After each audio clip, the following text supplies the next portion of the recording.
He got frustrated. He was telling, what a waste of life. 50% of your life is waste. Then he turned again and then he said, okay, by the way, do you know how much crude and gas can be extracted beneath this riverbed, which can change the shape of tomorrow? He again nodded. Sorry, I have no clue about it. I just take passenger from here and there and come back. Oh no, what a waste of life. 70% of your life is a waste. Again he went back and started thinking. Meanwhile, this very person told, sir, do you know swimming? So he said, no, why? The boat is sinking.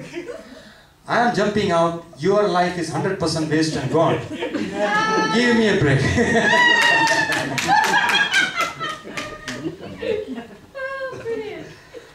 Do not boast about your knowledge, thinking it might make a certain tomorrow. Humans are mere humans. Unreal sense of security doesn't take you anywhere. James 4:15 and 16, it says, you are a mist that appear a little while and then vanishes. Instead, you ought to say, if it is Lord's will, we will live and do this and that. As it is, you boast and brag. All such boasting is evil. Proverbs 27:1 says, do not boast about tomorrow, for you do not know what a day may bring forth. There are certain powerful people in this world. We know about IMF chief. We know about certain big famed footballers in this country. They have a sense of security that tomorrow is theirs. Nothing can stop them. And they get into many activities. I don't want to mention much, but ill effects, I have told, one, depression, boasting, it doesn't take you anywhere.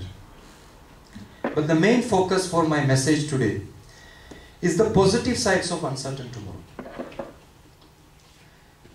Uncertainty does make us vulnerable and make us feel powerless of the situations, but in return makes us humble. In generic world, humble is indirectly proportional to power and sense of security. The more power you have, more sense of security you have, you tend to be less humble.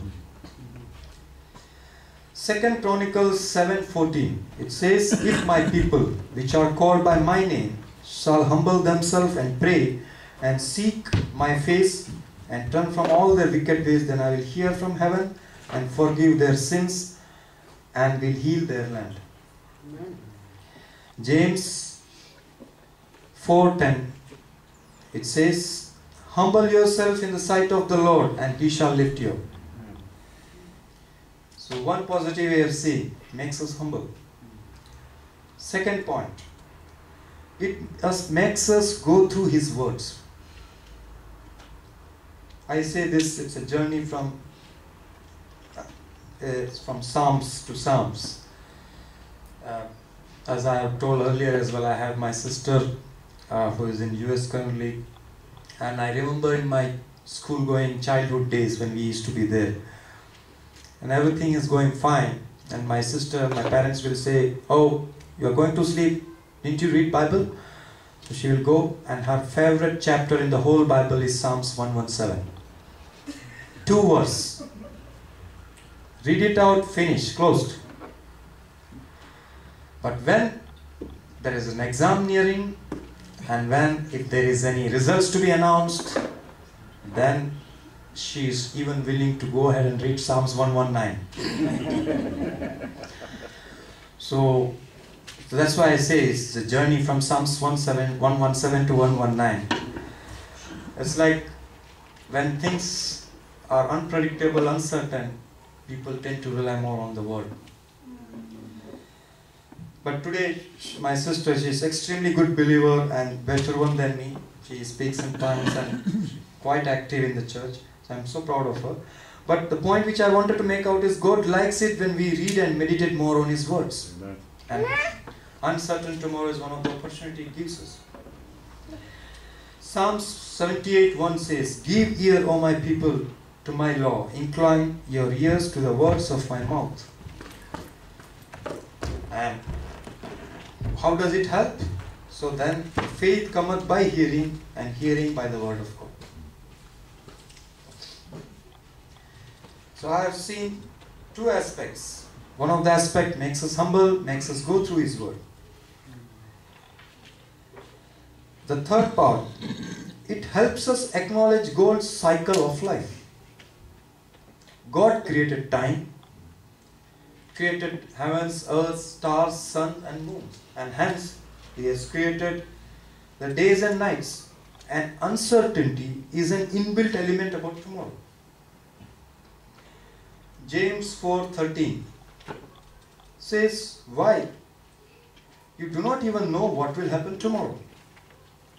Now, it's a context in a different sense it's used, but the inline, if you can read out it clearly, it's a factual thing that tomorrow is uncertain. You cannot know. Matthew 6:34 says, therefore do not worry about tomorrow, for tomorrow will worry about itself. Each day has enough trouble of its own. So leave tomorrow as it is. It is supposed to be uncertain. Tomorrow is uncertain and no one apart from God knows what's going to happen. Recently, a 168-year-old tabloid closed.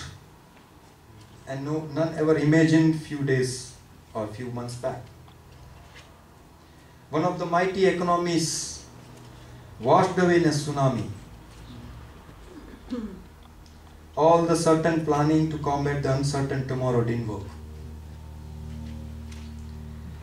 So, in one way, it helps us understand that tomorrow is supposed to be uncertain. That's how God has built it. So don't tempt or don't tinker it. The last point of this one, which I want to make out, is it makes us rely on God, and this is the most important part. When all other doors look closed, it's God's door people knock. There was this one guy who was a good believer, worked very well at his work. One day his good work got appreciated and the management gave him 11,000 shares of that company. On that day's market, so company is growing, so it's like market values like this. To get shares is not in the market, is not easy. So you are an employer first, you have done a good job. So selective allied people, they got it, 11,000 shares. But even 11,000 shares, if you have to buy in that market value, you have to spend some money. So the company even arranged for a loan from a bank to help this person buy these shares. So that going forward, when it peaks, you can get handsome profits.